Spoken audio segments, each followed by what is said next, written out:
And we're live. Welcome, friends from around the world. This is the great debate, not a debate where two sides work to defeat one another, rather a debate where both sides come together to find common ground on the most important issues of our time. So you may not know this, but the great debate just got some new interns. They're awesome. They're doing cool work. Shout out to Ilana and Jesse. They gave me feedback that in my intros, I have too many pauses. Now, I thought these pauses were creating some kind of a dramatic effect. But from what they told me, and I trust them, two smart individuals, my pauses were not done in the right place.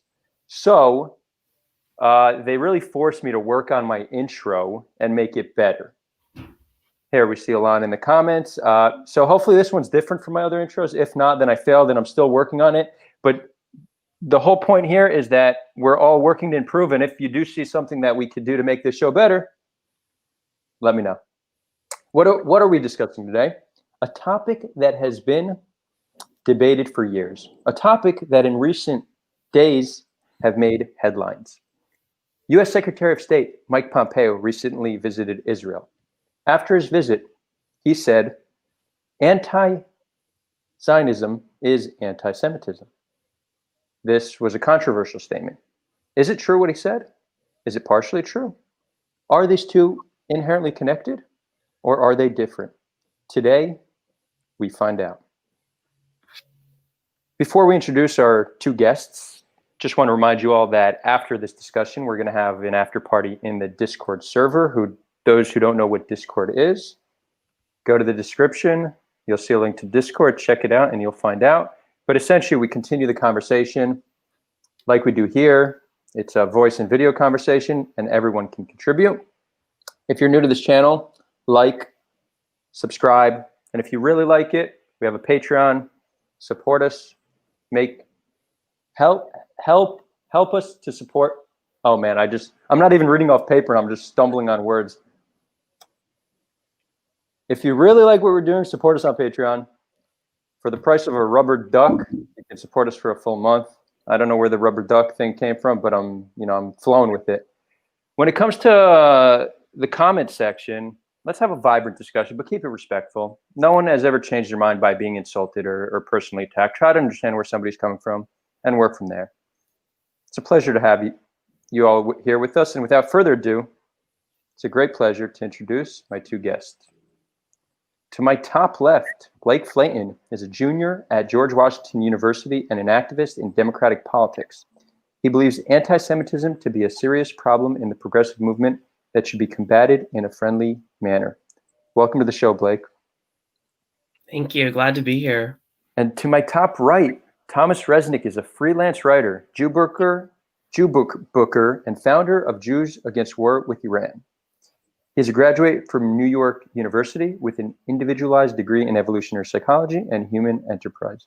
Welcome, Thomas. It's a pleasure to have you here. Really excited to be here. Thank you for having me on. Awesome. Interns, I hope my intro was better. If not, you'll be in the office early next week and you could tell me how it went. Now let's get to the juicy stuff. Well, actually, before we get to the real juicy stuff, I feel like we need to discuss definitions a little bit. We need to make sure we all agree on terms Zionism, anti-Zionism, etc. So we'll start by defining Zionism. And with that, Blake, the floor is yours. Of course. Thank you so much, Adar, and thank you so much, Thomas, for being here again. So to understand, oh, sorry, there's a little bit of feedback. I'll get over that. To understand Zionism, we need to define the ideology in a global and historical context. The most simple definition of Zionism is Jewish nationalism. When all of us hear the word nationalism, we recoil and think of far-right ideology and things like America first. But at the time of Zionism's conception, the late 1800s and early 1900s, nationalism was a radically progressive idea. Nationalism was the idea that empires like Britain, like Russia, like the Ottomans, like Spain, like France, did not have the right to subjugate different nationalities and ethnicities under their imperial rule. Nationalism said very clearly that every nation had its own right to self-determination, to govern themselves, and to establish themselves as an independent people in charge of their own destiny. Nationalism was a driving force behind decolonization. As the 20th century began, the Enlightenment ideologies of national liberation were so strong that it nearly broke apart the world, with over 100, yes, 100 new states arising from fallen empires. This transition of decolonization was bloody and chaotic, as we all know if we've ever opened a history book. Countless civil wars and regional conflicts all over the world, with millions dead and tens of millions displaced. But the new states that rose from the ashes were mostly centered around shared ethnicity, shared ancestry, identity, culture, tradition, language, and religion.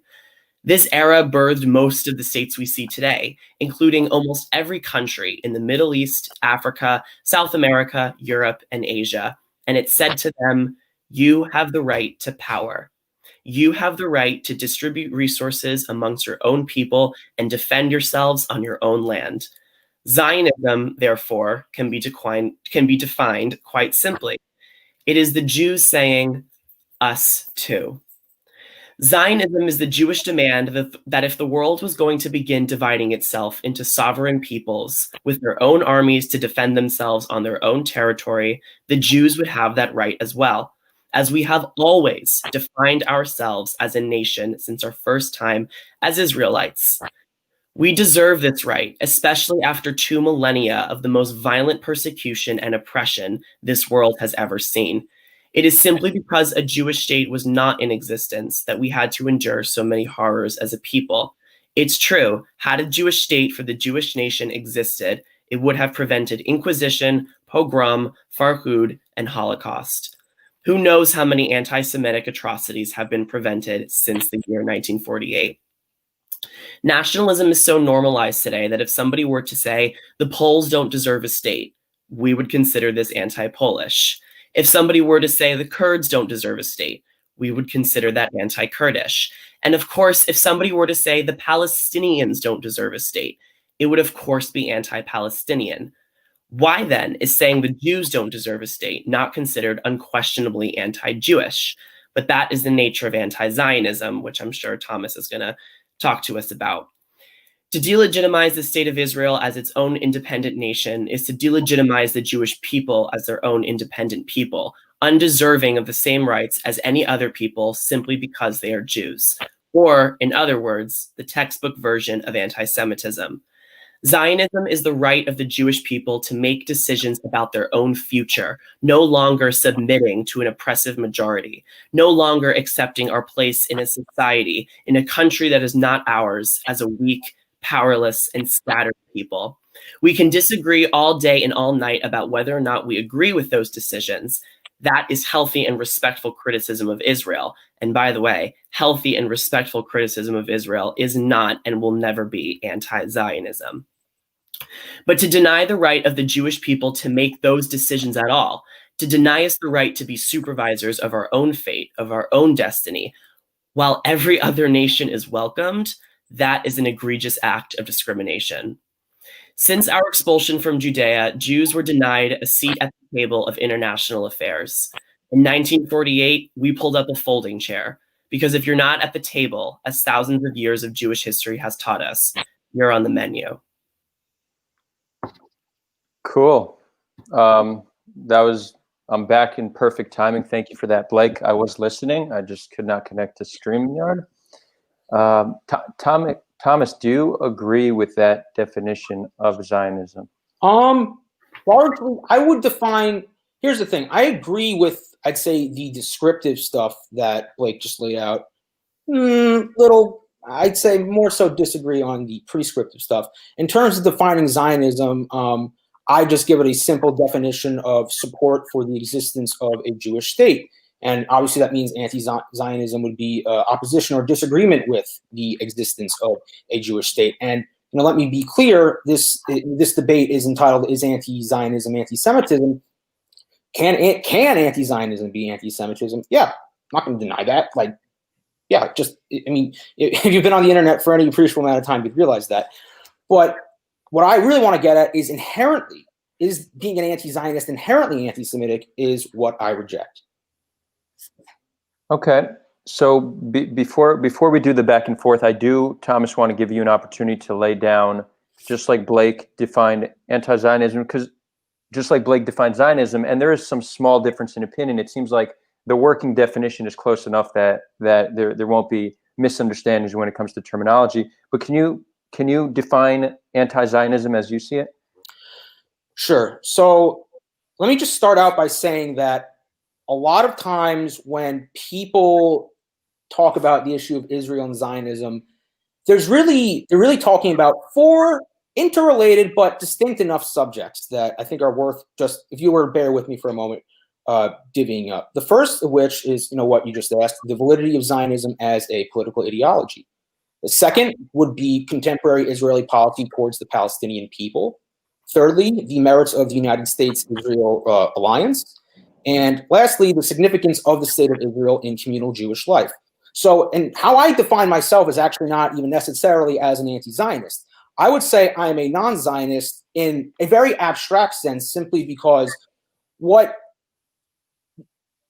all right, let me put it like this. It seems that there are as many definitions of what it means to be Jewish as there are Jewish people. As you know, obviously, Jewishness is very heavily intertwined, if not inseparable, from the religion of Judaism. And I would just say, in the abstract, I don't think that religious states should exist. And, if Judaism is a part of that, then if Judaism cannot be separated from Jewishness, then sure, I would call myself an anti-Zionism, an anti-Zionist. And that's not unique to Jews. I would say the same thing about Christian states, Muslim states, Hindu states, Zoroastrian states, whatever. So I just want to lay that out. On the other hand, if Jewishness can be effectively separated from Zionism, Jewishness can effectively be separated from Judaism, the religion, then in the abstract, why not? Sure, I'm a Zionist. The issue is that when most people describe themselves as anti-Zionist, they're not really talking about the first issue that I laid out, but really the second, third, and fourth, just to go over again real quick, which is contemporary Israeli policy, merits of the U.S.-Israel alliance, and the significance of the state of Israel in Jewish communal life. The fact of the matter is this. I'm sure both of you have heard, but there's right now a single state between the Mediterranean Sea and the Jordan River, and that is the Jewish one. Even if you ignore the millions of Palestinians living in the occupied territories and millions abroad as a result of the Nakba in 1948, fully a quarter of the citizens of Israel proper, do not identify as Jewish, that is, the nation, in any way, shape, or form, even though that they are citizens. As my interlocutor will probably point out, or has pointed out already, I think, Israel is obviously not the only nation state in the world. You have Germany, you have Poland, as Blake stated, Italy, Ireland, Armenia, Japan, Hungary, so on and so forth, right? Okay, in the abstract, fine, whatever. The world, fine. In the abstract, whatever. I don't necessarily have a problem with that. But what makes Israel different? What makes people being anti-Zionist is the significant number of people residing within Israel proper's borders that are simply can never really be part of the nation. Unless they renounce some of the most entrenched aspects of their identity. And that is what most anti-Zionists, at least most reasonable anti-Zionists, take umbrage with. So Blake states that he had stated something along the lines of, if someone disagreed with the existence of Poland as a Polish state, it would be Polonophobic. Again, I think that really depends. For instance, I'd say if you disagree with the Spanish state as it exists today, even though that's kind of unrealistic, say for similar reasons, because, there's not just ethnic Spaniards in Spain. I mean, Spain has a sort of similar issue with it has a large number of people not identifying as part of the nation. You have Catalans and Basques and Galicians and so on. Then disagreement with the existence of a Jewish state for a similar reason, while also unrealistic, it's not inherently anti-Semitic. To claim that the opposition to the existence of a given state, rather than a group of people, is alone bigoted, requires one to adopt the tortured logic that the majority of Scotsmen are anti-Scottish for voting against Scottish independence in 2014. and more pertinently, that most Jewish people prior to the horrors of the Holocaust were anti-Semites for their opposition to the establishment of a Jewish state, as well as a number of significant Haredi Jews today. Even those counted among self-described Zionists in the past held positions that would today be considered anti-Zionist, in fact, namely support for a binational state, which my opponent would presumably, by extension, consider to be anti-Semitic. So to conclude that some of the world's foremost Jewish luminaries, among them Sigmund Freud, Rabbi Samson Raphael Hirsch, Albert Einstein, Emma Goldman, Herman Cohen, Hannah Arendt, Rudolf Virba, and Merrick Edelman were anti-Semites is a contention that I cannot allow to go unchallenged. Thank you, Thomas. Blake, all. Okay, so I feel like we need to pull back the lens a little bit and really get into the definition of what exactly anti-Zionism is. And I'm gonna just to answer one of your first contentions, because this is always one I take issue with, regardless of who I'm having this conversation with. But there's a difference between being anti-Zionist before 1948 and being anti-Zionist after 1948. And the very simple reason is because after 1948, the state of Israel exists. After 1948, there is a political community of sovereign Jews in the Middle East who have their own flag, their own anthem, their own state. And so rather, Shani Moore, who's a Israeli writer, made a really good point about this in one of his pieces for The Forward, kind of trite point. He said, there's a difference between being in a Vienna cafe in 1920, arguing that a Jewish state was probably not the best course of action for the Jewish people, intellectually talking about that, something that would exist in the future, hypothetical. And then I'm, paraphrasing this article, saying, well, I'm a 20-year-old college student drinking a pumpkin spice latte in the Upper West Side, advocating for the destruction of an already existing political sovereign community. So those are just two differences there. We can't really compare anti-Zionism before 1948 and Zionism after 1948. That's kind of the reason of, let's say you and a spouse are looking about having a kid, thinking about having children. Before you have those children, you can decide all day and all night whether or not it is the right thing to do to have those children. But then once the children are born, you can no longer decide if it's okay to have those children because they're already here. They're already in existence. So, but let's move back and discuss what anti-Zionism is. Okay, I just want to take umbrage, I feel, with some of the language you said there. So you made a distinction between Zionism pre-state and Zionism post-state of Israel. And okay, I get what you're understanding. When you use the word destruction, though, and I'm not saying you're doing this maliciously, but that word conjures up imagery of terrorism, the Holocaust, violence, just nasty stuff. But when people say, for instance, that, and look, you can agree or disagree with the merits of this, but when people say that they want Israel to be a binational state of Jews and Palestinians, and I guess in a sense, you could say it's being destroyed. Israel would be destroyed in the sense of being a majority Jewish voting state, but it's not the same as genocide or ethnic cleansing. That's not what reasonable people, and yes, there are anti-Semitic anti-Zionists, but that's not who we're talking about right now.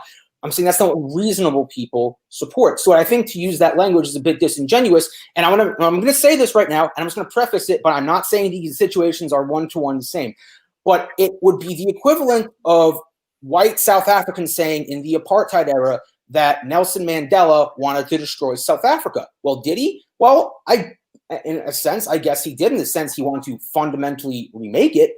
But he did not support the killing of white people. As a matter of fact, he set up the Truth and Reconciliation Commission, and he granted a lot of clemency to some really nasty criminals under the apartheid regime. And again, I'm not calling Israel, I'm not saying it's the same exact thing as South Africa, but I hope you can get the point that wanting to fundamentally change a state is not ipso facto bigoted or supportive of violence. That's what I'm trying to get across. That's an incredibly naive point to have, a view to have.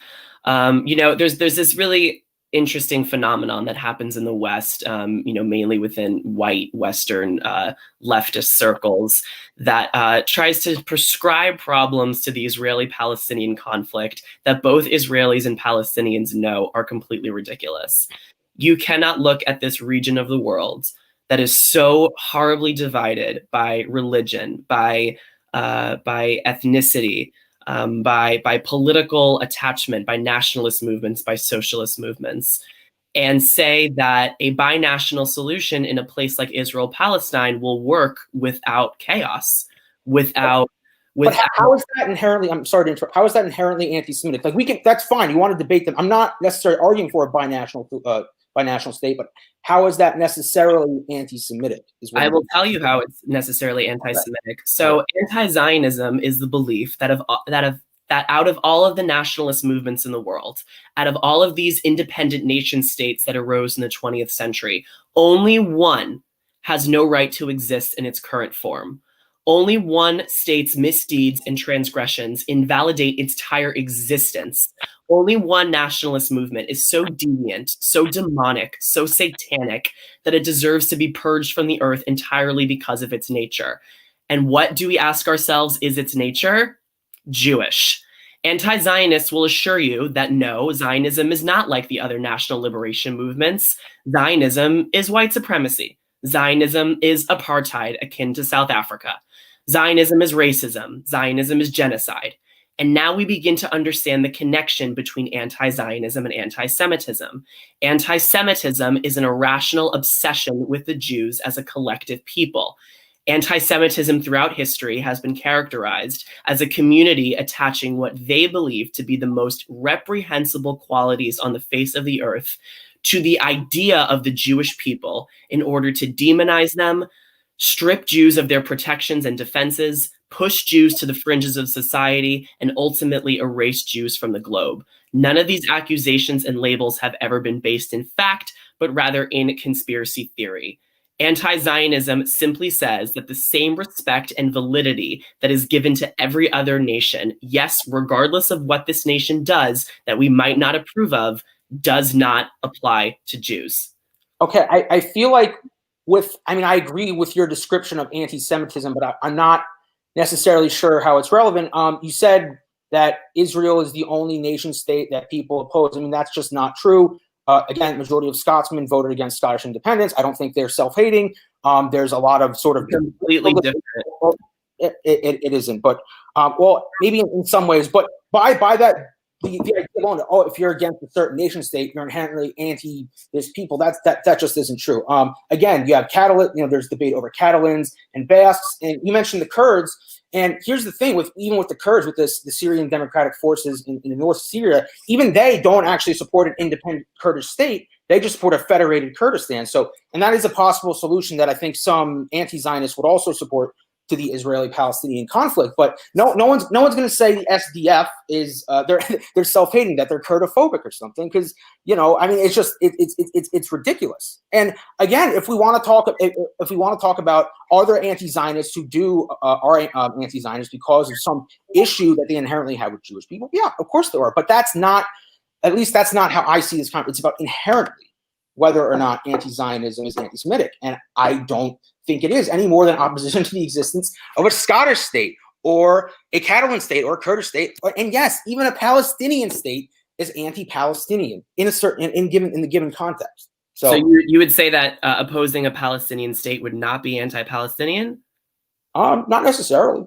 It really depends on like, for instance, I mean, a binational state in what is Israel proper in the occupied territories, like theoretically, it very possibly could be even majority Jewish still, but I mean, yeah, the Palestinians would have to, I guess, give that up. I don't think that's necessarily. It would only be anti-Palestinian if there was, discrimination against Palestinians, or there's something against Palestinians as human beings. I mean, that's I think what makes it inherently bigoted. And the same goes for Israel.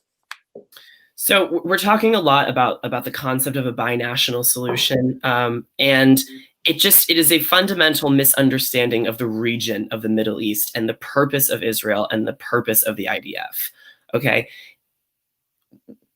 Well, I'm a member of the left, and so I believe it to be well within reason in my ideology that I do not want to impose my country's values, my country's system of government, my country's idea of democracy onto a region, onto a place that is so much more complicated, so much more nuanced, and so much more fraught with tension that it is not going to respond to those prescriptions well, which I didn't think worked in Iraq, and quite frankly, I don't think it's going to work in any kind of regime change apparatus that comes from somewhere like America or Western Europe. And so you look at the situation on the ground with Israel and Palestine. These are two people, Israelis and Palestinians, who believe two things to be true. One, they believe they are their own people with their own language, with their own culture, with their own identity, with their own sense of place in the world. And the second thing they believe is that they are not the other people. And it is a recipe for disaster. And I wish it wasn't. It would be beautiful if we could all live in peace and harmony in this region of the world. But it is a fantasy simply because of the very nature of the history of the area and its current situation. There are attacks on Israel nearly every single day, not only from rockets in Gaza, but also from Iranian-backed Hezbollah militants. Still, the majority of countries within the Arab world, I know we're in the process of making normalization deals. That's a whole other debate about the merits of those peace processes. But the majority of states in the region will not recognize Israel's right to exist, and certainly will not recognize Israel's right to exist as a Jewish state. We forget that 1967 and 1973 and 1993 and 2001 to 2005, all of these, kind of moments of violence against Israel, they're not that long ago. These deep-seated anti-Jewish sentiments in this area of the world are a legitimate security problem. And when we talk about what Zionism is, Jews have always had security problems with countries all over the world simply because they never had one of their own. They never had an army to defend themselves. And so when we talk about Zionism in this context, Zionism is protection. And so it is inherently anti-Semitic to be anti-Zionist, because what you're saying is 7 million Jews in a region of over 1 billion Muslims, right? Those Jews do not have the right to defend themselves with an army. Those Jews do not have the right to govern themselves on their indigenous ancestral homeland. Nowhere, by the way, nowhere in Zionism does it say that there cannot be a Palestinian state. But everywhere in anti-Zionism, it says that there cannot be a Jewish state. So ask yourselves, which one is the racist ideology? Which one is the annihilationist form of justice? Israel exists. The Jewish people exist under a banner. It is a political community as legitimate as any other political community, regardless of what the government does. And we can talk all day and all night about what the government does. But at the end of the day, this is a extremely complicated situation. And in this extremely complicated, extremely dangerous situation and area of the world, it is beyond hateful and beyond bigoted to assume that for some false sense of social justice that we as Americans are pontificating about, Jews should give up their sovereignty. Jews should give up their army. Jews should give up their self-governance and their sovereignty. Because when has that ever resulted in negative consequences for us before? Okay, there's like I think, if I don't forget the last one, there's like 3 things I want to address here. So the first one you said was that, you're against, I guess, Western romanticized imposition of, I don't know, like hippy-dippy, kumbaya stuff, in Israel, Palestine, along the lines of like liberalism. I mean, look, I don't support bombing Israel or anything like that. Or, ideally, I would prefer that, the American foreign policy be non-interventionist. But the fact of the matter is that in American foreign policy right now, the United States is very involved with Israel-Palestine, and it's on the side of Israel. It's not even comparable. And secondly, if you remember the 4th point I laid out in my introduction, that the organized Jewish community today makes it its modus operandi to ensure that Jewish people identify with the state of Israel in Jewish communal life. So you can say, oh, well, we shouldn't be imposing, we shouldn't get involved. We're already involved. We're all involved. And you know, if being Jewish, and here's the thing, if being Jewish means that we need to care about Israel, then American Jews, even lefty American Jews like myself, have every right to have an opinion. The second thing I want to say is that you laid out about how dangerous Israel is with the intifadas and the big wars over the last few decades, and Iran and whatever. Okay, like, point taken. Like, yeah, it's pretty dangerous. Israel. Okay, yeah, it is in a very volatile part of the world. But then you're saying that being against a Jew or a Jewish state inherently is anti-Semitic because it puts Jews at risk, as if like right now already Israel doesn't, at least according to you just said it, according to you, Israel does not have its own security issues. And I mean, what you seem to be saying is that, Western American, whatever, Jews who don't live there, they don't understand the conflict. They can't, they don't know what it's like, to have to deal with terrorism. And fair enough. But then you can't tell me that the only way for Jews to have certain safety is to have a Jewish majority state, because it already exists and there's already terrorism. So which is and the last thing I want to say is that you said that Zionism is not inherently anti-Palestinian state, but anti-Zionism is an inherently anti-Jewish state, whatever. Okay, I guess that is technically true, but like the fact of the matter is that Zionism has won out, and for the Palestinian people, it has had. And I'm not saying that Zionism is invalidated because of this. Don't get me wrong, but from the position of the Palestinian people and sympathetic observers, it has been quite disastrous, and for them, it is discredited. So I think you can say, okay, in the abstract, okay, fair enough, but in practice, it's Zionism that has inflicted the damage. I'll see. So two things that I want to tackle there. One, you said that in regards to Israel's security concerns, you were kind of making the argument that, well, if there are security concerns now with Iran, with Hezbollah, with Gaza, then there will be security concerns regardless. So we might as well just make it a binational state, get rid of the IDF, and the same security concerns will just continue. Only one problem then, by your prescription, by your solution to deal with this problem, and Binational Solution, Israel has relinquished, and Israel, by extension, the Jewish people, the sovereign Jewish people in the Middle East, have relinquished any sort of defense that they have to defend themselves. And this is a constant trend in anti-Semitism throughout centuries of Jewish history. The number one goal is to always make Jews forego their defenses, forego the protections, convince them and manipulate them that which protects them from the outside world, that which solidifies their identity as Jewish people and defends them against things like genocide, conversion, expulsion, those things should be whittled away in a manner that is violent and brutal, like it was in Europe, or in a way that is meticulous, that is incremental, that is slow, that is psychological, as it has been in the West post 1967. So, of course, there would be a completely different situation in regard to how serious the Jewish people's security would be before a binational state and after a binational state. And the second thing, I don't really quite remember you saying. I think I missed that point. But I just wanted to make a general point about anti-Zionism and what exactly we're talking about.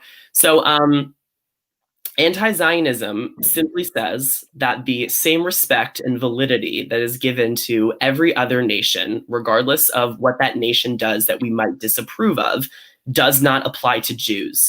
So when China throws thousands of Uyghur Muslims into concentration camps, does anyone stand up and advocate for the erasure of China as an existence? Yes, they do. They actually do. People say all the time the People's Republic of China should not exist. And I'm sorry to interrupt, but guess what? I agree with them. It's not xenophobic. If I was saying stuff that was racist against Chinese people, then sure. But it's perfectly legitimate to object to the existence, at least, of the present Chinese state. I'm sorry, I did not mean to interrupt you, but there's a difference between objecting to the current Chinese state, and many people do, and what anti-Zionism is. Anti-Zionism is the complete undoing of a state. Anti-Zionism is the complete bringing together of two civilizations who for the past 80 years have been at war with each other. Anti-Zionism is making a small, tiny majority in an overwhelmingly majority country, a region, vulnerable. It is taking away one specific group, one specific nation's power of self-determination, power of self-defense, power of self-redistribution. It is completely, no one argues that with China. When Bashar al-Assad gasses his own people, who in their right mind, who comes out of the ideological woodwork and says something like, well, the entire concept of Syrian nationalism, of a Syrian identity must be dismantled. Nobody says that. And when Palestine, the events that we've talked about before, launch rockets into Israel or send, suicide bombers into Israel, nobody in their right mind, at least nobody whom I'm interested in having a conversation with, will ever say that those acts of violence, that those acts of combat completely invalidate forever and for always the chance of Palestinian self-determination. It doesn't, because we as respectable, liberal-minded people know, because we've been taught the principles of the Enlightenment, that every nation, that every people, especially ones that have been so oppressed, especially ones that have been so wronged for simply not having a state, for simply being homeless, that these people on one corner of the earth have a right to govern themselves and to make decisions about their own fate. And to say that we don't, after everything that we've been through, is an act of anti-Semitism. Because why? Why would you, instead of working with a solution in which two people can have sovereignty, why would you subject this region to chaos? Why would you intentionally erase an existing political identity that just so happens to be connected to the Jewish people, when those same arguments are not being made everywhere and anywhere? And I want to, just before you interrupt, you say that some people are against nation states and it's not just Israel. That is certainly true. However, look at the obsession. Look at the constant finger pointing by mechanisms like the BDS movement, like mechanisms like just the anti-Israel lobby all over the world.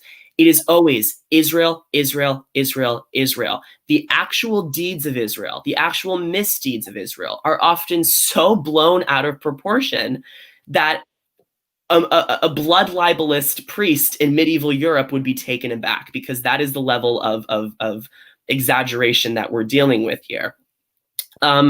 It is just no policies are usually ever discussed in these types of heated debates. No actual analysis of the situation on the ground.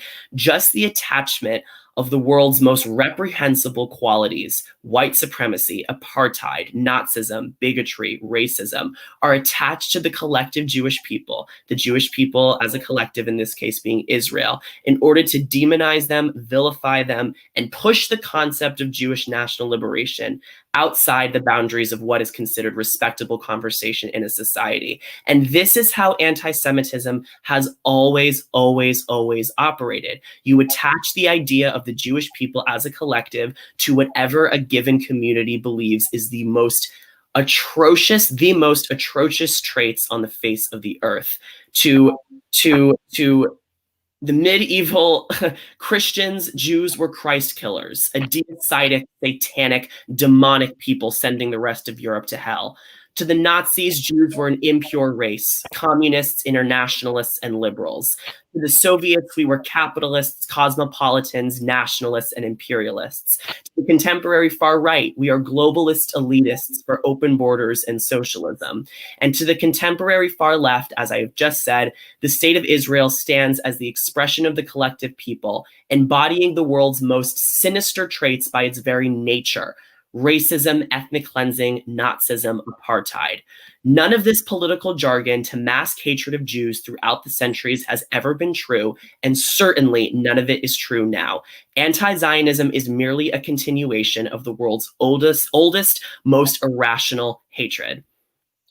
Okay, you said a lot there, and that's fine, because I mean I've said a lot too.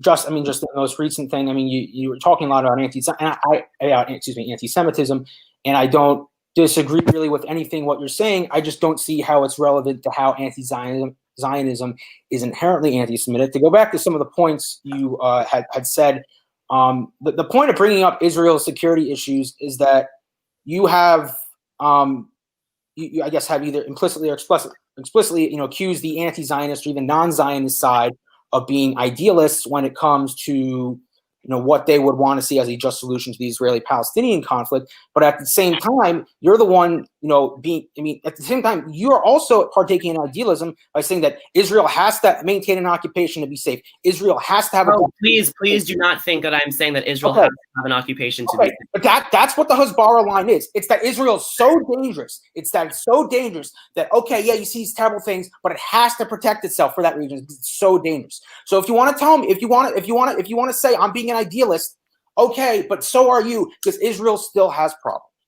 Second thing I wanted to say was about just, you said no one's against the existence of Syria. I mean, like, yes, they are. That is a very common belief in the foreign policy establishment. Plenty of people have wanted to see Syria divvied up or just reformed in some way. Again, like I said, the Syrian Democratic Forces, which are mostly Kurdish, themselves want to fundamentally change Syria. That doesn't make, to say that they're anti-bigoted against Syrians would be pretty stupid. Again, and even with Iraq, with President-elect Biden, I believe sometime like several years ago had even suggested just completely dividing up Iraq. And agree or disagree with that, I don't know if you could say that's necessarily bigoted, because we're talking about states, not human beings. We're talking about states. These are man-made polities that, in my opinion, don't have rights. People have rights. And I'll say this: do I think Israel has a right to exist as a state? No, but guess what? I don't think Palestine has a right to exist as a state. I don't think America has the right to exist as a state. I don't think Iran or Japan or any country has a right to exist as a state. I'll take what I get in terms of reality, but let's not conflate states with human beings. And see, I'm trying to figure out. I was going to say something else. I apologize. I would hope you realize that Israel is not the only country that people talk about wanting to fundamentally change. When people, for instance, actually over the summer with the sort of anti-racism protests, a lot of people, were talking about how the United States is a fundamentally illegitimate settler colonial state. And I pretty much agree with that. That doesn't mean that they hate Americans or wish violence against Americans. When people, and to give you another analogy, people will sometimes post a map of the United States, and superimposed on it are where various American Indian peoples used to live before they were, submitted to genocide or put onto reservations or any other human rights atrocity. And it's to remind people, that, hey, maybe we should think a little more critically, we should think a little bit more critically about what purpose the United States serves. But the thing is, if someone does the same thing with Israel by showing demolished Palestinian villages, they will be said to be delegitimizing Israel according to Natan Sharansky's 3D test of anti-Semitism, which in my opinion is just completely stupid, and 3D test of anti-Zionism. And hence called anti-Semitic. So it's a double standard. Like, look, in the case of the United States, doesn't mean you hate white people or Americans or whatever. Just recognizing that. The existence of a given state by itself is not some moral, prerogative. It's not these sort of platonic forms that exist in the abstract, that they have just some inherent right to exist. Things get ugly around this stuff, and the same goes for Israel. So when people want to fundamentally change Israel, like they want to fundamentally change America, debate the merits of it. Fair enough. I'm not going to say what I think is necessarily best, unless directly asked, but you can't call it inherently anti-Semitic, just like you can't call it inherently anti-American people. Can I, real quick, we'll do a quick intermission, and then Blake, all you. So first of all, if you're just joining us, we do this every Thursday. If you like what you see, subscribe. If you don't like, give us a downvote, just express yourself. We're cool with that. I came into this debate not having a clear position on this issue. That's one of the reasons I was very excited to host this conversation, so I could better learn. And what I'm realizing is a lot of the difference here comes down to who we value. So if you're Jewish or a Jew sympathizer, you're gonna understand the situation of the Jewish people, the history of the Jewish people, and understand that they have every right to be able to defend themselves, and preferably on their ancestral homeland. It makes sense it doesn't seem like a controversial opinion in any way, shape, or form. If you tend to sympathize more with Palestinians because you're a Palestinian or a Palestinian sympathizer, you could say, I don't have anything inherently against Jews, but their self-determination seems to come at the expense of the well-being of the Palestinian people. So this seems to be one of the major conflicts between what is the Zionist camp and the anti-Zionist camp. And let's put aside the full category of anti-Semites who veil their anti-Semitism under anti-Zionism. I do think there are a lot of well-intentioned people who have nothing personally against Jews, but they don't see a vision for how Israel can be both Jewish and democratic. So they reject that notion just simply from a humanist perspective and not from an anti-Jewish perspective. Now, Blake, what you're saying to that is they need to understand that without a state, then we cannot keep ourselves secure. So maybe they are well-intentioned, but they're supporting an ideology that is fundamentally dangerous to our existence.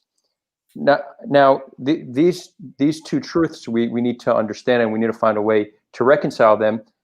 I'm not making a statement as to whether anti-Zionism is anti-Semitism, but I do think that if we do see somebody expressing anti-Zionist sentiment, it's not helpful to call them an anti-Semite without understanding where their position comes from.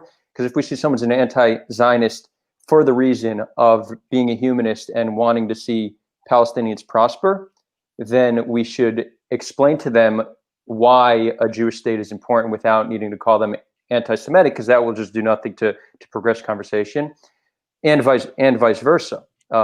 Somebody who doesn't support a Jewish state needs to explain that it's nothing against Jews personally. It's just they don't see how that can happen in a way that gives Palestinians equality and liberation and prosperity.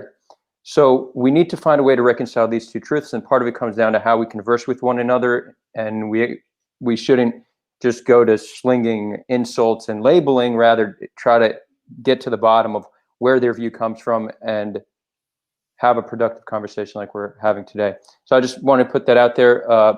Blake, it's all you know. Yeah, so throughout history, what is something that is constant with anti-Semitism? Something that is a constant common denominator of anti-Semitism is that the people who are advocating for the anti-Semitic idea will wrap their mission, and their mission is, of course, at the end of the day, violence against Jewish people, the erasure of the Jewish people from the state of the earth. They will wrap that language, that rhetoric, with a lot of language and rhetoric to make it more palatable to the masses, right? That is a key component of anti-Semitism in order to commit anti-Semitism, is to make sure that enough of the general public, if they don't agree with you, first you need to get a lot of the general public to agree with you. And then second, you need to make the issue so confounded by political jargon, by talks of either religion, either ideological whims, that a large swath of the public is confused, is aloof, and would just rather not touch the issue, rendering the Jews before the state of Israel mostly defenseless. You can look at this. I mean, this is just very, very simple. When Jews were being burned at the stake and slaughtered en masse, during the medieval Europe period, especially during the time of the Crusades, the Catholic Church said, no, of course we don't condone that. We're not against Jews. We are simply doing the righteous work of our Lord and Savior Jesus Christ. The Nazis said to their people, no, don't worry about the Jews. We are simply doing the just work of advancing the pure German master race. Don't worry about them. They're not important. Don't worry about them if they disappear from your neighborhoods, because this is the banner of justice that we are carrying. The communists said, we are not against Jews. Don't worry. That's against our very nature. Our Marxist nature to be against Jews. We're not anti-Semites. We are just against the filthy, rootless, capitalist cosmopolitan Zionists weakening our grip on communist utopia. The far right says, no, we are not against Jews, but rather George Soros, Mike Bloomberg, and the evil tricks of the East Coast champagne socialists. And the far left says, of course, no, no, no, we are not against Jews, just the unforgivable and disgusting, repugnant nature of the state of Israel. And so the general public is convinced, confused by all of this word and rhetoric, and the Jew is left to fend for themselves. How can one look at all of these examples in history and not see a common theme, not see a common trend is baffling, because when we're actually talking about anti-Zionism, we're not talking about theory here. We can't talk about theory. It's very easy for us to discuss binationalism and confederation and two-state solution while we're in the cushy confines of our political science courses or in our Twitter echo chambers. But the situation on the ground, the security concerns on the ground, the dynamics between people on the ground, you cannot prescribe some sort of ideological imposition on it, because it simply is not possible, and it would end in disaster. And also, even if you take out of the equation what anti-Zionism would mean for the safety and the security of the Jewish people, you have to understand that this by itself, on its face, is an annihilationist form of justice. It says to the Jewish people that your existing political community, your flag, your language, your shared national identity that you did not have for 2,000 years and then had by some miraculous resurgence of political thought and military will, that no longer is valid. That out of all of the countries in the world, yours is no longer valid. Yours is no longer accepted. And Thomas, you mentioned that, other people were against, the way that the Syrian regime is set up, the way that multiple countries have critics about their very nature, but it is simply incomparable to the type of vilification and demonization that Israel has to experience every single day. No other country arrives at the floor of the United Nations Human Rights Council and is subjected to so much vitriol, so much bias, so much hatefulness on a day-to-day basis. No other country has its very existence called into question rather hostilely on college campuses. There is not a boycott, divest, and sanctions movement all over the globe pinpointing random countries for their transgressions and misdeeds. That only exists with Israel. Israel is the only obsession, because anti-Semitism by its very nature, by its very definition, is an irrational obsession with Jews in order to scapegoat them for the problems facing the world. Always keep Jews in the center, always keep Jews under supervision, always center the Jews in order to vilify them, slander them, and scapegoat them for problems that, of course, there are many problems with the Israeli government. We can talk how much time do you have talking about the terrible things that the Israeli government has done in regards to the Palestinians and has done in regards to their own people? But this in no way delegitimizes an already existing political community. And the fact that it does, the fact that we're even having a debate around Zionism, which at this point, Zionism is done. It's settled. Israel exists. Israel exists, and it will continue to exist. So just by the fact that we're having this debate is proof of the world's kind of manic obsession with this one deviant piece of land, this one political community that, regardless of what it does, regardless of what good it brings to the world, regardless of what protection it provides for persecuted people, by its very nature is sinful, demonic, satanic, and must be undone. Okay. So again, I mean, here's what I see happening. I think you're saying I'm not trying to be accusing you of malice of anything, but I think you're doing a little bit of a bait and switch here, because you did give a very, I think, good and succinct history of anti-Semitism and its functions, and I pretty much agree with what you said in terms of that. But I think, well, okay, there's a few things, but I'll start with this. I think when you say that, well, because people, and again, I said in the very beginning, I do not deny these people exist. I've witnessed them myself. That because, yes, there are people that are anti-Zionist because they are anti-Semitic or hide their anti-Zionism, or hide their anti-Semitism behind anti-Zionism. That that somehow delegitimizes the entire idea of of anti-Zionism. I think, I mean, it's a very okay. I'm going to give a sort of analogy. I think to sort of tell you, to sort of show you why I think this is nonsensical, but in the beginning of the 20th century, obviously there's this movement called eugenics that was in vogue about pretty much promoting getting people to reproduce with what were seen as desirable traits and stopping people who had undesirable traits from reproducing. And one of the ways that this was sort of supported or implemented was through the use of contraception. And you will probably hear conservatives, for instance, talk a lot about how Margaret Sanger, the founder of Planned Parenthood, and I know we're a little far afield, but just hear me out. The founder of Planned Parenthood was, a eugenicist because she supported birth control or something along those lines. Therefore, all birth control is bad. And not just Margaret Sanger, but other people as well. And there were shitty people, who did, support birth control for bad reasons, but I don't think that would discredit, for instance, the entire notion of contraception, because today most people would see it as something very useful, even though it does sort of have a let's just say troubled past.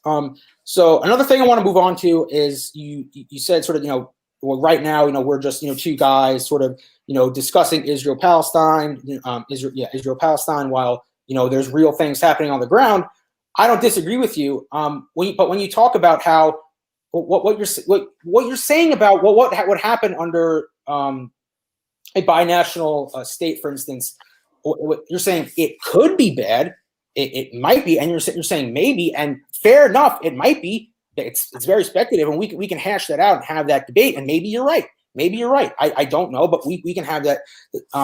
We can have that discussion. But the fact that if you look at the reality, if that discredits, so if something that might happen under anti-Zionism discredits it, is what has happened now for 70 years, if not more, under Zionism discredit Zionism? I would actually say no, it doesn't, because again, like you said, you have to take the good with the bad and sort of just look at the philosophy for what it is.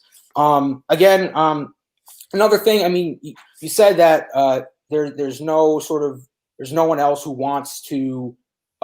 Israel is the only country that has its existence called into question. That's not true. Again, if you said you identify as a person of the left, you will see all the time people sharing people saying that the United States of America is an illegitimate settler colonial state and has to be dismantled. We can debate the merits of that, but I don't think that means that they necessarily hate American people or white people. So I mean, just even there, that by itself just shows people do talk about dismantling or I guess I should maybe just say fundamentally changing the nature of certain countries. You talked about college, why is in college campuses people care about Israel so much? I mean, I might be talking like a bit of a Americentrist here, but maybe it's because the United States unconditionally supports Israel. We give them $3.8 billion in military, no questions asked each year. This current administration has, in particular, pretty much given Israel everything it's wanted. You can lose your job, or just be publicly ostracized, lose your job, or just be publicly shamed and have your career ruined for talking about Israel in certain ways that maybe are harsh but not really anti-Semitic. Like calling it an apartheid state, like you can debate that, but I don't think that's necessarily anti-Semitic. The fact that there's like executive orders now from like several executive orders that from straight from Trump currently and the State Department that directly go after this thing you're talking about. The fact that right now in the middle of the modern plague that politicians from both parties, it seems that among other things, the only thing they really care about is just selling more weapons to Israel while our own people are getting sick and dying, and so I think that's why people, care, at least in the United States, they care. But when it comes to Jews, again, that's going to go back to my fourth point I stated in my introduction. It's because we are told to identify with Israel. So if we're told to identify with Israel, then we have every single right in the world to criticize it and talk about how it should be changed. The last thing I wanted to say is that you said debating Zionism is unrealistic. And I actually I agree. I completely agree with you at this point. It's a done deal. I think, there's a lot of navel gazing around the subject, and people are like, "What about this? What about it?" And like, okay, we should be talking about what are the material things that are on the ground that should be improved. I'll tell you right now. I mean, the things I would like to see would be an end to the occupation, an end to the blockade, either splitting or sharing Jerusalem, Israel ceasing to warmonger with Iran, a mutually agreed upon solution to the Palestinian refugee issue. Yeah, we can talk about that, but the problem is that all of that is poisoned once you call it anti-Zionism, anti-Semitism, because most reasonable anti-Zionists are talking about policies like that. And you can say, well, inherently it's not like that. Okay, but in reality it is. And we're talking, like you said, we're talking about reality. But we're not talking about reality, because we're talking about a solution to the Israeli-Palestinian conflict that is not rooted in reality. And this is something that so Israeli academic and scholar and former politician Einat Wilf, she has kind of coined this term called West-splaining, right? And that is to say that it's when Western intellectuals, Western diplomats, Western journalists talk about the Israeli-Palestinian conflict, and they do two things. And the first thing that I want to address is what I've kind of alluded to before, and that is saying, well, why can't it just be like this? Everything would be better if it was like this. It could be a binational solution, or it can be some sort of liberal federation, and everyone would live in peace and harmony. And that's how we solve the issue, because both of these states, as they current are immoral. And that is completely separated from the reality of the geopolitical situation on the ground. And this might even serve as my closing argument. When you look at the geopolitical situation on the ground, both Israelis and Palestinians, in the vast majority of both Israelis and Palestinians, will tell you that such a solution would not work. And even if so that's the first part. The binational solution just would not work, just knowing the character of the region. But let's take a binational solution out of the equation. If we're just talking about Zionism itself, Zionism has resulted in the creation of the modern state of Israel post-1948. It's been here for more than 70 years. It's not going anywhere. To imply that the erasure of that community, the erasure of that sovereign state, and the manifestations of its independence as its own state, as its own people deciding their own fate and how they wish to make decisions on the world stage, to argue that that very movement itself is invalid, is unworthy, is bad, is sinful, is not the right way. When, if you look around the world, how many times has a similar movement been duplicated? As I said before, in the 20th century alone, over 100 nation states were born from the ashes of fallen empires based on similar ideas, in fact, almost exactly the ideas of Israel, that each nation, that each independent people had the right to govern themselves. And these wars that characterized this transition from empire to nation state were extremely bloody and chaotic, because power structures never dismantle easily.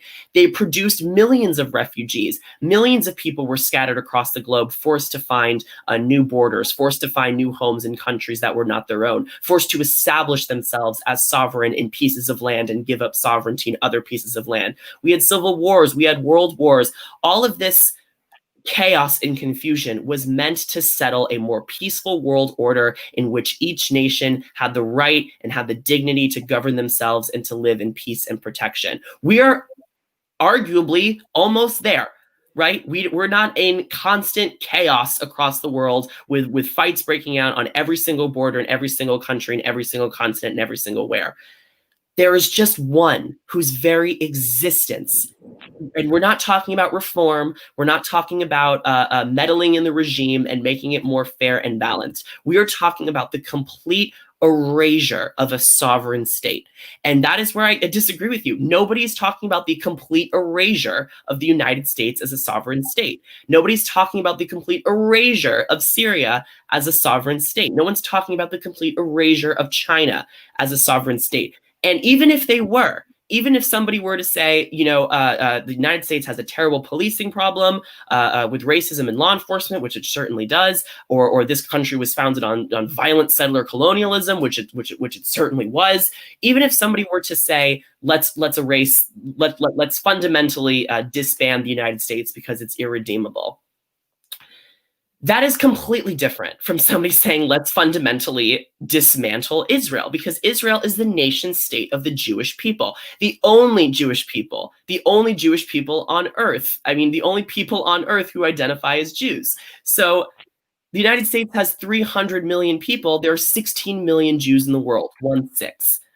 To compare those two things, fundamental change in the United States in terms of regime and fundamental change in Israel, is not correct. We are talking about a people who for 2,000 years were so discriminated against because they were stateless. Now, because we've had 70 years of a state, which is the exception, not the rule to Israeli history, we're safer now than we've ever been. We're stronger now than we've ever been.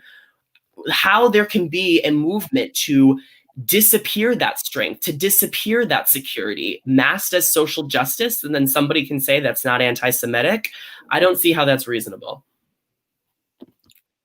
All right, Thomas, share final thoughts, and then we'll wrap it up and we'll move it over to the after party in Discord. Right. But am I giving my concluding statement, or am I just should I just? You could address what Blake said, and then give a concluding statement. Blake, real quick, was that your concluding statement, or would you like to wrap it up with something else? I think my concluding statement is the Palestinian people have. Well, wait for let Thomas respond, and then of course. So Thomas respond, and then we could do closing statements. All right, thank you. So, all right, just a few things here. You had brought up Einat Wilf and this whole idea of West-splaining, and these lofty intellectuals with their hoity-toity ivory tower ideas. Meanwhile, they allegedly, and maybe that's true, they don't understand the region. I mean, okay, maybe that's true, maybe it's not. I do not fundamentally see how that is anti-Semitic. Debating the ideas of a man-made polity, not the existence of human beings, the existence of a man-made polity, which Israel is, along with the United States, Iran, Russia, UK, whatever. That is not inherently anti-Semitic or inherently bigoted against any group of people. Secondly, you talk about. I think you had mentioned something along the lines of that. Zionism is a national liberation movement. I think it certainly does have aspects of that, but I think and the implication of you saying that, I think, was to say, well, to oppose that is to be anti-Semitic or whatever. Again, I think that is I'm not trying to it is emotionally loaded language, because I think simply Zionism should be defined, and I think this is a very fair, neutral definition, should be the support for the existence of a Jewish state. It's like when anti-Zionists say that Zionism is Jewish supremacy, Zionism is white supremacism or Jewish fundamentalism. No, I think it can incorporate certain aspects of that, but that's not inherently what it is. So I think both sides are guilty of using loaded language. Again, and I'm going to repeat just my earlier point, but I'm not saying by criticisms of Zionism or anti-Zionism or non-Zionism or post-Zionism or whatever you want to call it. Again, those can be fair or unfair criticisms, but it's not, because we're talking about an institution. It is not inherently anti-Semitic. Again, you said, you brought up some other countries. Again, you're saying that you're saying no one wants what you call regime change in the United States. Again, that's not true. You said you're a man of the left, and again, if you spend any time on social media, you will constantly see people talking about some kind of regime change, how America must reckon with its past of slavery and American Indian genocide. And I totally agree, and that is in a sense some form of a kind of regime change. So when people say the same thing about Israel and how it should fundamentally be transformed to be a binational state, whether or not that's a good idea, it's not, whether or not that's a good idea, you can't describe that as anti-Semitic. You're sullying the discourse. If you think, if you want to lay out why you think a binational solution would be a bad idea, in effect, and that's fine. Make your case. I think there is a good case against a binational solution in favor of a two-state solution instead. That's totally fine. But make your case. Make the case. Let's not use personal insults. And lastly, just in terms of what I wanted to respond to, again, you're saying Israel is, it's the first time that Jewish people have had any sort of, modicum of certain safety, and it was never like this in history. And look, I'm not necessarily inclined to disagree with you, but the fact of the matter is that the way that the Israeli government and supporters of Israel garner support for Israel is by emphasizing how dangerous, how threatened it is, and that the only way Israel can defend itself is through all these measures that critics of Israel, and I would say also anti-Zionists, object to. So if Israel really is such a safe place, then I personally, as a non-Zionist, who's really just ambivalent on the issue personally, I would like to see some change in policies. And I know you're going to say that's not anti-Zionism. I agree. But the fact of the matter is, too many people, in effect, that's what Zionism is. Look, I'm going to say for my closing statement, I really enjoyed being on here. I don't have anything against Blake personally. I think he's a very bright guy, and he made some really good arguments. I just strongly disagree with them. Look, I think. All right, I'm going to. All right, I'm gonna be a dork for a second, but I want to sort of paraphrase a quote from The Walking Dead back when it was actually good. Before it got shitty and they killed everybody 2 times over. Yeah, I still want to watch it. I got to catch up on the last like 3 seasons. But there was the character Herschel who was talking about, they live in this post-apocalyptic, zombie world, and in her he gave a sort of inspirational speech about people being afraid to do certain things, and he's like, well, when you go outside, you die. When you stay inside, you die. When you get a drink of water, you die. When you don't get a drink of water, you die. The fact of the matter is that there's always going to be threats. And I think the same thing applies to the Jewish community writ large.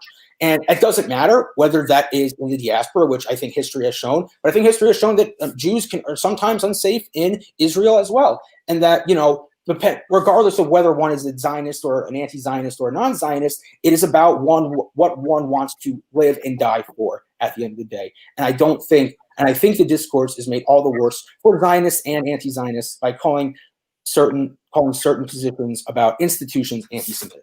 And I'll leave it at that. So thank you, Blake. All you. Yeah. So thank you again, Thomas, for being here. I just want to say for my final thing, for my final statement, just how obvious of an argument this is. And I said this in my opening statement. What is Zionism? Zionism is the Jewish right to make decisions for the Jewish people. Zionism is the only manifestation of legitimate Jewish power that there has been for the past 2,000 years. Zionism is the Jews having a seat at the table of international affairs. Zionism is the Jews saying, we have a say in how you treat us.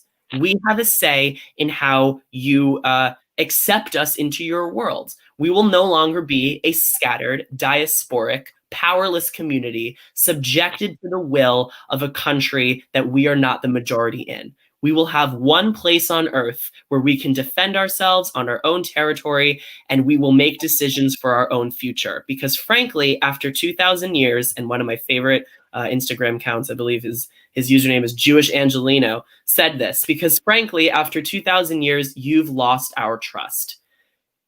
You've lost our trust to not have a nation state of our own. Anti-Zionism is inherently anti-Semitic because it says, Jews, you do not have the right to be at this table. You do not have a right to be making decisions for yourselves. You do not have a right to have your own army to defend yourself, even after 2,000 years of the most violent and bloody oppression that this world has ever seen. You do not have a right to govern yourselves on your own territory, especially the territory that has always been associated with you and your national identity. Judea, we are all called Jews. You have absolutely no right to be masters of your own fate in one corner of the world, regardless of how big or how small.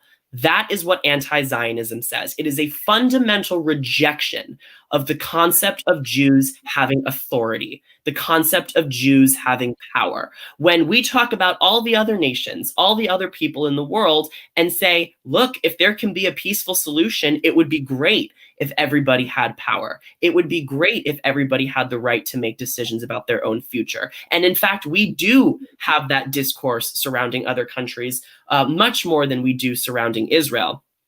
And so much of the debate surrounding Zionism and anti-Zionism comes back to the Palestinian people and the Palestinian experience. And the Palestinian people deserve, with the same level of ferocity, self-determination as with the Jews, right? Nowhere in Zionism does it say that there cannot be a Palestinian state. In fact, it is my Zionism that demands that the Palestinians have a state because I believe so strongly that every nation has its right to self-determination. And I promise this is going to get to my closing argument, but why don't the Palestinians have a state? Why don't the Palestinians have a state? We can talk about settlement building, which is, of course, an impediment to a Palestinian state. We can talk about land demolition and home demolition and building permits, which are, of course, impediments to Palestinian states, to a Palestinian state. But the fundamental reason for why the Palestinians do not have a state, even though they've been offered so many times throughout history, is because they do not accept a Jewish one. They do not accept that the Jews are a nation with the same rights and the same liberties as every other nation, including themselves. And that in and of itself, that the Jews have no right to govern themselves, the Jews have no right to be in the Middle East, their ancestral neighborhood, because they are European colonizers. All of this language, all of this kind of political jargon comes down to the fact that anti-Zionism is a very simple expression that says the Jews have absolutely no right to power. They will they will forever and always remain a powerless, scattered, diasporic people forced to the will of their countries in which they find themselves in. And I, as a Jew who has, two parents who are teachers in Jewish history, growing up hearing about the Holocaust, growing up hearing about the Farhud and pogroms, I reject that. And I believe we are in this age of Jewish power. It is a blessing that we're in this age of Jewish power. Let's work to reform it. Let's work to make it more peaceful, more fair, more righteous, instead of resorting to the argument of, well, Jewish power is not working perfectly, so let's take it away from them altogether, which I believe is anti-Semitic. Thank you so much, Blake.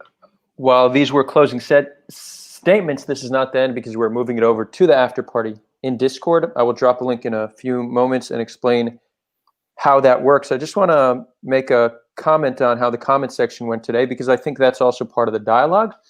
By and large, for a YouTube comment section on such a controversial issue, I'd say that you all did very well. So great job, chat. One comment I would make where I do see room for improvement, I did see some comments, people saying, guest A destroyed guest B owned guest A. Look, we're trying to do something. Ben Shapiro, we're not destroying anybody. Exactly. We're trying to do something different. I know we call this a debate, but we're really trying to find common ground. And if you're taking your time to write to say who owned who, A, you're not listening, but also you're just solidifying the two sides and making it harder for us to reach common ground. So if you think someone said something you agree with, praise them. You don't need to make this in a competition between both sides. We don't need to engage in personal attacks to either of our guests, which I did see, and that's not cool at all. So please keep that in mind. Try to make your contribution to the conversation one that is productive. In addition to that, I saw a lot of people saying, why is everybody so obsessed with Israel? Why is everybody so obsessed with Israel? And I do see that as a legitimate claim, because it does seem like Israel is under a magnifying glass in many ways, and we get, in many ways, undeserving attention. But we need to understand that this is a conversation right now between only Jews, 3 Jews here. And if you're Jewish or Palestinian and your main focus is Israel-Palestine, you have every single right to make that the focal point of your conversation. So that's an important nuance. There is a disproportionate focus on Israel-Palestine, but if that focus is coming from Israeli or Jews or Palestinians, then it's completely legitimate. Important to keep that in mind. The conversation will continue in Discord. The way Discord works is I just dropped a link in the chat. You click that link, you'll be in the Great Debate Discord. On the left-hand side, you'll see it says the lounge. That's where the after party is. Click on the lounge twice, and you will connect via voice or video. It's up to you. You don't need to speak. You don't need to show yourself. You could also type. You will see above the lounge, there's another channel where you can type. We will continue the conversation there. And with that, Brother Blake, Brother Thomas, it's been a great pleasure. And I'd love to host you both again. See you all at the after party. Thank you so much. Be well, you guys. See you there.